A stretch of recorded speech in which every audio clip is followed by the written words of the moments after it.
सहरसा बिहार के पूर्वी भाग में सहरसा एक जिला और एक शहर है। यह कोसी नदी के पूर्वी तट के पास स्थित जिले के प्रशासनिक मुख्यालय के रूप में कार्य करता है और कोसी डिवीजन का एक संभागीय मुख्यालय भी है।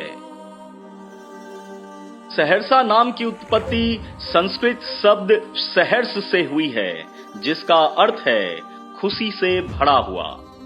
शहर की क्षेत्रीय भाषा मुख्यतः मैथिली है, पर साथ साथ यहाँ हिंदी भी व्यापक तौर पर बोली और समझी जाती है।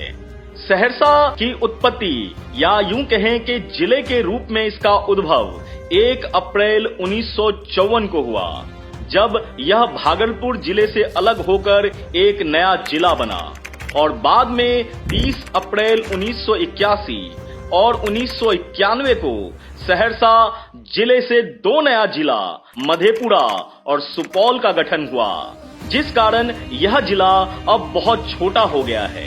सहरसा को भारत के सबसे गौरवशाली जगहों में से गिना जाता है। सहरसा को पूरे मिथिला क्षेत्र का हृदय स्थल भी माना जाता है। भारत में ब्राह्मणवादी सभ्यता के शुरुआती केंद्रों के सबसे बड़े और महत्वपूर्ण केंद्रों में से एक है। यह वह स्थान है जिसने मंडन मिश्र, उभाई भारती, लक्ष्मीनाथ गोसाई आदि जैसे कई दिग्गज लोगों को जन्म दिया। महिषी का क्षेत्र बड़ी संख्या में सिविल सेवकों को पैदा करने के लिए जाना जाता है। दुनिया की सबसे बड़ी बौद्धिक बातचीत में से एक, जिसे शास्त्रार्थ भी कहा जाता है या अंग्रेजी में जिसे डिबेट कहते हैं, वो इसी जमीन पर मंडन मिश्र और उस समय सिर्फ 20 वर्ष की आयु में रहे शंकराचार्य के बीच हुई थी। जी हाँ, महिषी गांव ये वो जगह है जहां पर आज से हजारों साल पहले मंडन मिश्र और शंकराचार्य के बीच एक शास्त्रार्थ हुई थी, जिसमें मंडन मिश्र को हार का सामना करना पड़ा था और उसके उपरांत मंडन मिश्र की धर्मपत्नी विदुषी भारती ने शंकराचार्य को शास्त्रार्थ के लिए आमंत्रित किया था। पूरे देश में जब गांव-गांव दौड़ा करके शंकराचार्य धर्म का प्रचार कर रहे थे, इसी बीच उनका सामना विदुषी भारती से हुआ, जिसे बाद में उन्होंने शास्त्रार्थ में हराकर यह साबित किया कि धर्म सर्वोपरि है। सहरसा राजा विराट की भूमि सोनबरसा प्रखंड के विराटपुर गांव स्थित मां चंडिका स्थान सहरसा क्षेत्र की एक धरोहर है। यहाँ महाभारत काल में पांडवों ने अपने अज्ञातवास के दौरान देवी मां की पूजा की थी। पुरातत्व विभाग की खुदाई में हजारों साल पुराने अवशेष मिले हैं जो इस बात की पुष्टि करते हैं।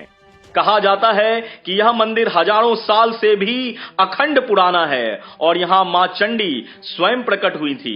ऐसा माना जाता है कि महाभारत काल में जब अज्ञातवास के दौरान पांडवों ने मां चंडी की पूजा अर्चना की, तो कई दिनों की पूजा के बाद मां प्रसन्न हुई और पांडवों को जीत का आशीर्वाद भी दिया।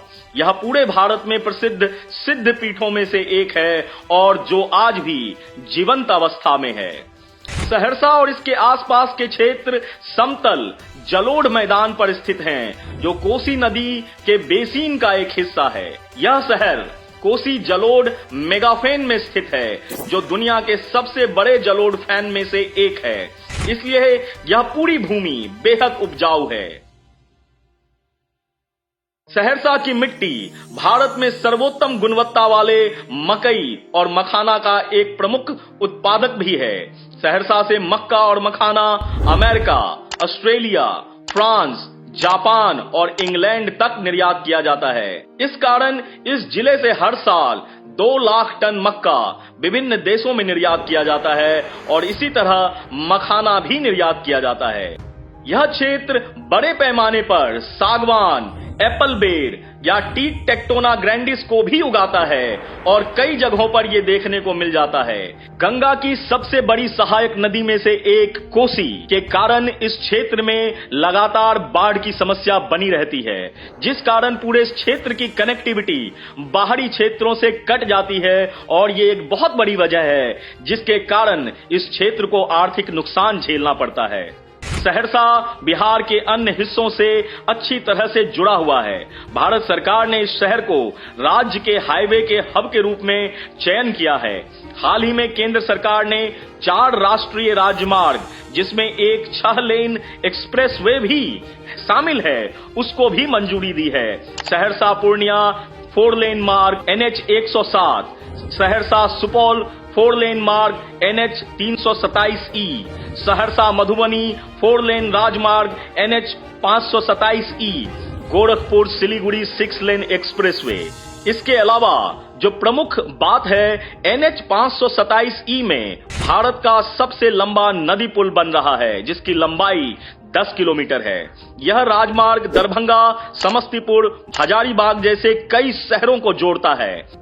सहरसा के कुछ प्रमुख दार्शनिक स्थलों में शामिल हैं संत कारू खिरहरी मंदिर, जो कि महपुरा में है, श्री उग्रतारा स्थान जो महिसी गांव में है, सूर्य मंदिर जो कंदाहा में अवस्थित है, मत्स्यगंधा झील जो मत्स्यगंधा में है, और रक्त काली मंदिर पूरे सहरसा में बेहद प्रसिद्ध है। और वहीं बाबा जी की कुटी जो कि बनगांव में अवस्थित है।